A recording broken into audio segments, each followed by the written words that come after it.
ब्रह्म कलशेषु वस्त्रेण प्रोक्ता कलमन्त्रेण आधारहत्मजे नमः अनन्ताय नमः धर्माय नमः वीराय नमः पद्माय नमः शोभने मोहामं ब्रह्मासनाय नमः ब्रह्ममूर्तये नमः ब्रह्मज्ञानं कलशेन यज्ञोपवीतं धारयामि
சுவாமியே கருவறையில் கல்யாணம் போகிறவா தம்பதியாக இருக்கு. அதனால் நம்ம கோவிலில் ஒவ்வொரு வருஷமும் இந்த சித்திரை திருக்கல்யாணம், இந்த சித்திரை விசுவம் முன்னிட்டு சுவாமியுடைய திருக்கல்யாணம் பண்ணுறோம்.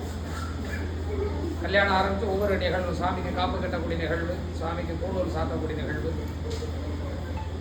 நவதானியங்களை இறைக்கக்கூடிய அங்குரார்ப்பணம் என்று சொல்லக்கூடிய நிகழ்வு, சுவாமியுடைய கலச ஆவாகன பூஜை, முகூர்த்த ஹோமம், நிறைவுக்கு சுவாமிக்கு அழகாக இருக்கல்ல அம்பாத சுவாமி ரொம்ப கல்யாணம் போகணும். கல்யாணங்கிறது ஒரு அழகு மிகுந்த ஒரு நிலை. அம்பாளுக்கு வெக்கத்தில் அழகாக இருக்கிறதாகவும் நம்மெல்லாம் அம்பால சாமிம்பாலோட அழகில் நம்மளுடைய திருஷ்டி அந்த சாமிம்பால் பற்றக்கூடாதுங்கிறனால சாமிக்கு திருஷ்டி சுத்தக்கூடிய நிகழ்வு வரைக்கும் செய்திருக்கோம். அடுத்த நிகழ்வு என்னன்னா சுவாமி அம்பிகை பாரவார்ப்பு தரக்கூடிய நிகழ்வு. சின்ன கணபதி நம்ம கோவிலில் தம்பதியாக அந்த நீலவாணின்னு சொல்லக்கூடிய அம்பாள் சகிதமாக இருக்கார். பிரம்மாவுடைய புத்திரியாக சித்திக்கக்கூடிய நம்பிக்கையை விநாயக பெருமானுக்கு தாரை வார்த்து தரக்கூடிய பாணி கிரகண நிகழ்வு, தொடர்ந்து மாங்கல்ய தாரணம், மாலை மாற்றக்கூடிய நிகழ்ச்சி, பால் வளர்த்தல் போன்று ஒவ்வொரு நிகழ்வும் தொடர்ந்து நடக்கும். தொடர்ந்து நாமெல்லாம் சாமிக்காக கொண்டு வந்த சீர்பொருட்களை கல்யாணத்தில் பெண் வீட்டிலேருந்து மாப்பிள்ளைக்கு சீர் கொடுக்கணும்ட்டு அதனுடைய வழக்கம். சுவாமிக்கு சீர்பரம் அம்பிகை சுவாமிக்கு தாரை வார்த்து தரக்கூடிய பாணி கிரகண நிகழ்வானது நடைபெறும். எல்லாரும் நல்லா பிரார்த்தனை. கல்யாணம் பார்ப்பது என்பது மிக முக்கியமான விஷயம். அகஸ்திய பெருமானுக்கு சுவாமியே வந்து தன் பொதிகையில் தன்னுடைய திருக்கல்யாண கோலத்தை தரிசனம் பண்ணி வைத்ததாக சொல்லுவாங்க. சுவாமிமாருடைய கல்யாணம் கைலாயம் நடக்கும் பொழுது எல்லாருமே எல்லா ஜீவராசிகளும் கைலாயத்தை நோக்கி போனதாகவும் தென்பகுதி தாழ்வானதாகவும், அப்போ சுவாமி அதை சரி சமப்படுத்துவதற்காக அகஸ்திய பெருமானை பொதிகையில் வந்து நிற்க சொன்னதாகவும் ஒரு சம்பிரதாயம். அகஸ்திய பெருமான் நானும் உங்களுடைய கல்யாணம் பார்க்க வேண்டாமான்னு கேட்டதுனால சுவாமியே வந்து அந்த தென் பொதிகையில் சுவாமி தன்னுடைய திருக்கல்யாண கோலத்தை சுவாமி கொடுக்குறப்போ அகஸ்திய பெருமானே சுவாமியுடைய கல்யாண கோலத்தை பார்ப்பதற்காக நம்ம கோவிலில் ஏன் இந்த கல்யாணம் பண்ணுறாங்க? ஆலயங்கள் எல்லாம் கல்யாணம் பண்ணி வைக்கிற சாமி பாருங்க, கல்யாணம் நாம ஏன் பண்ணி வைக்கிறோம்? இறை நிலை என்பது ஒன்றை உருவாக்கக்கூடிய சக்தி நிலை. இறைவனிடத்துல இருந்தால் எல்லாமே சிருஷ்டிக்கப்படுகிறது இல்லையா? இப்போ சிருஷ்டிக்கு காரணம் அப்படிங்கிறதுனால இந்த சிருஷ்டியை நாம் போற்றக்கூடிய வகையில் தான் இருக்கிற சுவாமி பேய்க்கு இந்த கல்யாணத்தை செய்வதற்கு நாம இன்புறுகிறோம். இன்றைய தினம் சுவாமி பேய் கல்யாணம் நடக்கின்றது. கல்யாணம் ஆகாத எல்லாருக்கும் சீக்கிரம் சுவாமி இந்த கல்யாணம் பண்ணணும். குழந்தை இல்லாத வாழ்க்கையெல்லாம் சுவாமி செய்யறார். இந்த கல்யாணம் பார்த்து போகிற வரைக்கும் அடுத்த கல்யாணத்துக்குள்ள பாவா மனசுல விரும்பக்கூடிய அந்த சந்தான பிராப்தம் சுவாமி கொடுக்குறாங்க. இது மாதிரி சுவாமிகிட்ட நாம என்ன வேணுமோ கல்யாணம் மூலமா சுவாமி இன்பமான மனநிலையில் இருக்காங்க. உத்தியோகம் கேட்கிறவாளுக்கு சுவாமி உத்தியோகம். இப்போ நம்ம சுவாமி இன்பமான மனநிலையில் இருக்கும்போது ஒருத்தர் ரொம்ப சந்தோஷமான ஊரில் இருக்கக்கூடிய சமயத்தில் நான் ஒன்று கேட்டேன் செய்வாங்க, உடனே இதை சொல்லுவோம் இல்லையா? தாய்தாபனம் ஒரு குழந்தை எதுவாக இருக்கட்டுமே ஒரு இன்பமான மனநிலையில் இருக்கக்கூடிய சமயத்தில் நாம் எது கேட்டாலும் இந்த காரியம் சீக்கிரமாக நடக்கும். அதுபோல் சுவாமி இப்போ இந்த இன்பமான மனநிலை இருக்கக்கூடிய சமயத்தில் நாம நமக்கு என்ன வேணுமோ அதை இந்த சமயத்தில் சுவாமி நினைக்கிறோம். மனப்பூர்வமான இன்பமாக பிரார்த்தனை இப்போ நம்மளுடைய பிரார்த்தனைகளை எல்லாம் சுவாமி சீக்கிரம் அனுகூலம் பண்ணி தருவார்கள். எடுப்போம். சுவாமி இதனுடைய தாரை பார்த்து தரக்கூடிய நிகழ்வு பிறந்து கல்யாணம் நடைபெறும்.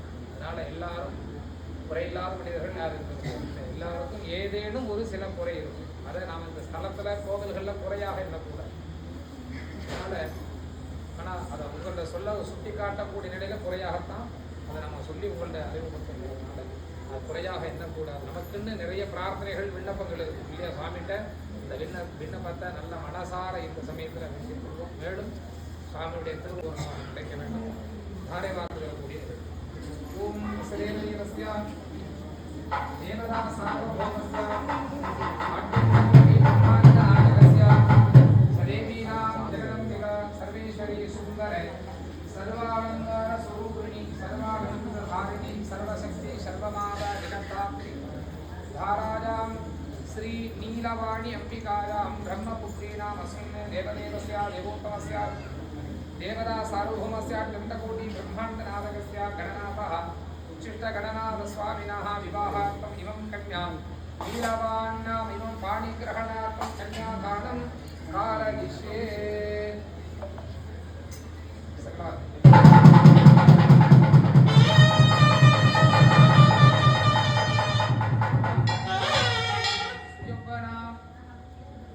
देवदेवी महाशक्ति सर्वालंकार स्वरूपिणी सुंदरवदन प्रभाव सर्वालंकृतधारिणी अस्मिन् इमां कन्यां नीलवाण्यां अस्मिन् चित्तगणनाथः गौरीपुत्रस्य सर्वालंकार सर्वमज सर्वालंकृतस्वरूपकस्य एवं चित्तगणनाथस्य विवाहार्थं पाणिग्रहणार्थं एवं कन्यादानं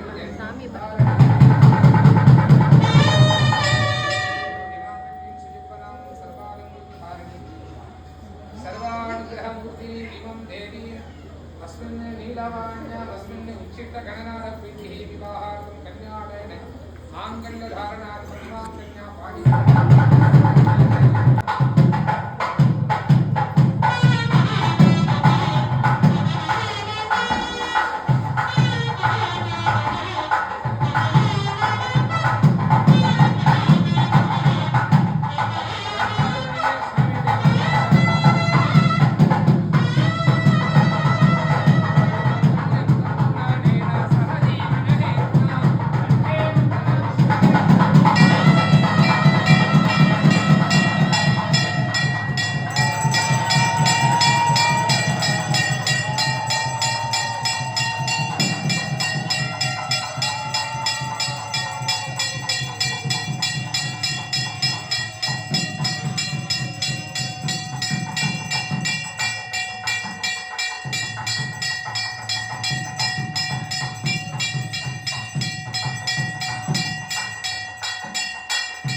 எல்லாருக்குரிய மொய் பணம் தட்டில் எல்லாரும் வச்சுக்கலாம். உங்களுடைய பிரீதி என்ன வேணாலும் செய்யலாம்.